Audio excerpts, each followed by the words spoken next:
O primeiro-ministro irlandês Michael Martin descreveu Gaza como um inferno na terra e criticou a falta de resposta da União Europeia à situação humanitária no território. Reiterou os apelos à reabertura do acordo de associação União Europeia-Israel. Martin reuniu-se com a presidente da Comissão Europeia, Ursula von der Leyen, para debater esta questão e a atual guerra comercial com os Estados Unidos. A Euronews disse que a Irlanda condena o terrorismo do Hamas e quer que os reféns sejam libertados, mas diz que a guerra de Israel perdeu a bússola moral. Acusa o Estado hebraico de cometer crimes de guerra. It's quite shocking what is now happening within Gaza. To have an effective blockade for 50 days and more, 60 days maybe now, in terms of food, in terms of the essentials of life, the bare necessities of life, in my view, must be considered a war crime. And I don't say that easily. I want a resolution. We want a restoration of the ceasefire. We want the release of all hostages. Israel lançou a guerra na faixa de Gaza em resposta ao ataque do Hamas de 7 de outubro de 2023. In my view, it was shocking to take people as hostages.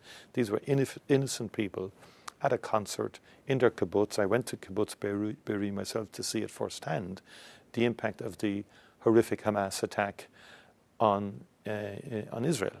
And that was shocking and horrible. And I've condemned it from the outset, and I went there to show empathy with the people who had been attacked. So all those, the hostages should have been released a long time ago. But the war that has been waged in response, in my view, has lost any moral compass at this stage in terms of its unacceptable impact on the civilian population and on children.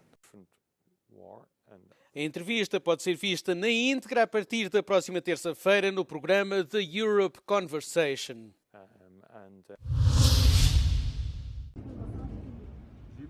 Pelo menos uma pessoa morreu após um ataque aéreo israelita perto da cidade de Nabateh, no sul do Líbano, segundo o Ministério da Saúde libanês. 8 outras pessoas ficaram feridas. O exército israelita disse ter bombardeado infraestruturas pertencentes ao grupo militante Hezbollah, incluindo armas e túneis que fazem parte de uma rede subterrânea. As forças israelitas acusam o grupo militante de se reagrupar e de manter as suas infraestruturas, violando um cessar-fogo estabelecido pelos Estados Unidos em novembro passado. O Hezbollah afirma que não irá depor as suas armas enquanto Israel controlar parte do sul do Líbano e prosseguir com os ataques contra o território.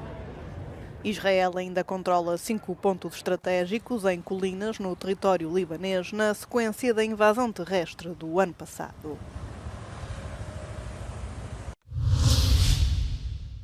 French President Emmanuel Macron welcomed Syria's interim leader Ahmed al-Shara in Paris on Wednesday evening. This meeting marks al-Shara's first visit to Europe since the fall of Bashar al-Assad's regime back in December of last year. However, this meeting was a somewhat risky diplomatic move. Al-Shara is still under a UN travel ban, but he's been trying to rebrand himself on the international stage from Islamist rebel to legitimate head of state. During the joint press conference on Wednesday, Macron announced that he will back a gradual lifting of sanctions as long as the Syrian interim government continues to deliver on justice and reforms. The French leader also stated that Syria must protect all Syrians regardless of their faith. He was referring to the 1,700 mostly Alawite civilians killed in western Syria, as well as recent clashes with the Druze communities that sparked international outrage. Al-Shara insisted that his government has launched investigations into these attacks. Still, Macron's invitation had sparked a fierce backlash at home. Multiple French parties, especially from the far right and right, said that the president was legitimizing a former jihadist. However, Macron pushed back, saying that diplomacy requires dialogue, even with those that we don't fully agree with. Na Caxemira, controlada pelo Paquistão, é agora a altura de avaliar os estragos, os resultados dos ataques da Índia na quarta-feira. Entretanto, vários líderes internacionais mostraram-se preocupados e condenaram esta nova escalada de violência. Nos Estados Unidos, Donald Trump pediu aos dois países para se entenderem. It's so terrible. My position is I get along with both. I know both very well and I want to see them work it out. I want to see them stop. A chefe da diplomacia europeia e o primeiro-ministro britânico também já reagiram. Keir Starmer fala numa tentativa de mediação. We are engaging urgently with both countries, as well as other international partners, encouraging dialogue, de-escalation and the protection of civilians. It is clear that this war is not good for anybody, so we are trying to, mediate and bring the tensions down. Entretanto, em Londres, um grupo de manifestantes paquistaneses esteve em frente à representação diplomática da Índia para pedir a paz. A tensão entre os dois países aumentou há 2 semanas, quando homens armados mataram 26 pessoas na parte de Caxemira, controlada pela Índia. A maioria eram turistas indianos. A Índia acusou o Paquistão de apoiar este ataque, mas Islamabad nega. A Coreia do Norte disparou uma série de mísseis balísticos de curto alcance ao longo da costa leste esta quinta-feira. Os militares sul-coreanos dizem que os mísseis podem ter sido lançados para testar o desempenho antes de exportar as armas. 그는 필요한 조치를 하고 있고 질문하신 그 배경이나 의도에 대해서는 분석하고 있습니다. 그러나 일부 수출을 하기 위한 성능 점검이나 또 비행 안정성을 평가하기 위한 실험일 수도 있다고 평가하고 있습니다. Embora o porta-voz não tenha indicado o possível destinatário dos mísseis, a Coreia do Norte tem enviado equipamento militar e tropas para a Rússia para ajudar na invasão em grande escala da Ucrânia. Pyongyang inicialmente negou, mas no mês passado confirmou que tinha enviado tropas para ajudar a Rússia.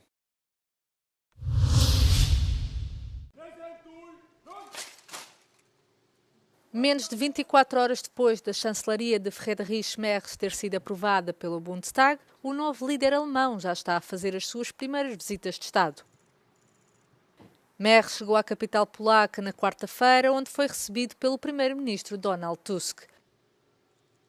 Os dois líderes não só discutiram formas de reforçar a cooperação e os laços bilaterais dos dois países em vários domínios, como também falaram sobre a atual agenda da União Europeia.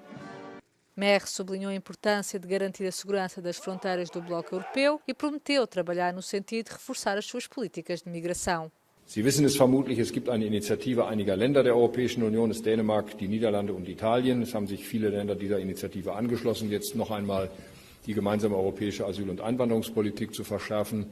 Meine Bundesregierung, die neue Bundesregierung, wird sich dieser Initiative anschließen. Und wir werden versuchen, hier gemeinsam zu entsprechenden Entscheidungen zu kommen. Wir wissen, dass wir am Ende in einer Welt leben, wo wir diese Antwort nur zusammen geben können in der gesamten Europäischen Union. Und das ist das Ziel auch der neuen Bundesregierung. Tusk sublinhou a necessidade de Berlim aumentar as suas despesas com a defesa para reforçar a segurança continental e que gostava que a Alemanha se armasse mais depressa e mais intensamente. A Agência de Informação Interna da Alemanha vai deixar temporariamente de se referir ao Partido Alternativa para a Alemanha como organização extremista. Na semana passada, os serviços secretos alemães designaram o partido como organização extremista de direita que representa uma ameaça à democracia e à ordem constitucional. No entanto, a AfD não tardou a apresentar uma queixa contra a agência. Os líderes do partido Alice Weidel e Tino Kruppala consideraram esta suspensão temporária um sucesso parcial. A decisão significa que a agência não pode continuar a usar publicamente a classificação de grupo extremista até ao final do processo. Significa também que a agência tem menos opções legais para monitorizar a AfD. Há agora mais casos de antissemitismo na Alemanha e noutros países europeus. O alerta é de um estudo da Liga Antidifamação, um relatório sobre os 7 países do mundo com as maiores comunidades judaicas fora de Israel e que é apresentado nos 80 anos do fim da Segunda Guerra Mundial. Marina Rosenberg, da Liga Antidifamação, diz mesmo que há quem esconda os símbolos judaicos. Post-October 7th, the numbers of anti-Semitic incidents have skyrocketed in all our countries. And this started on the day of October 7th. So it wasn't just something that happened when the war in Gaza began and when Israel took measures against Hamas. And it started with demonstrations, it continued with harassment and vandalism, and we're seeing today also really violent attacks against Jews around the world. Na Alemanha, os incidentes antissemitas aumentaram 75% entre 2021 e 2023. Em França, cresceram 185% e no Reino Unido, 82%.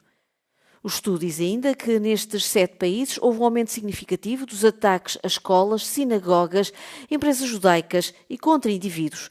E em alguns casos estes ataques mais do que duplicaram. The threat of anti-Semitism is not just against Jews, it's against all of society. And it really goes against any democratic value that our liberal societies believe in. We've always said that the anti-Semitism is the canary in the coal mine.